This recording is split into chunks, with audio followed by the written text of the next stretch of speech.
Paolo Urbani, sindaco di Gemona, sala consigliare affollatissima, si prepara il programma per il 40° del sisma, tantissime le proposte già arrivate. Sì, oltre 150 solo dalle associazioni di Gemona che vanno ad aggiungersi a quelle arrivate dalle associazioni di categoria, dalle parrocchie, dalle scuole e tanti altri, e quindi credo che sia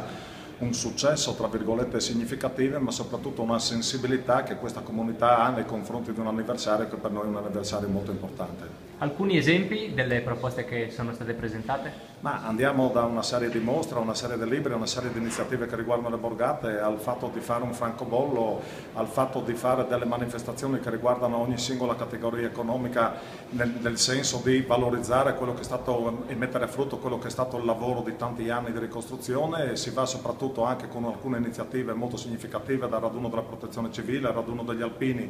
e quant'altro. Credo che dovremo cercare insieme di fare sintesi, perché accontentare tutti sarà molto difficile. Come sono i rapporti con la Regione che ha creato un tavolo scientifico in vista di questo anniversario? Ma i rapporti con la Regione sono ottimi, però in questo momento siamo fermi e quindi siamo al palo e siamo in attesa anche che la Regione ci dica quale iniziative vorrà intraprendere lei, per poi naturalmente accodarci e fare un lavoro d'insieme, perché io credo che il lavoro d'insieme che è stato fatto proprio con la ricostruzione sia ripetibile proprio anche in questa occasione.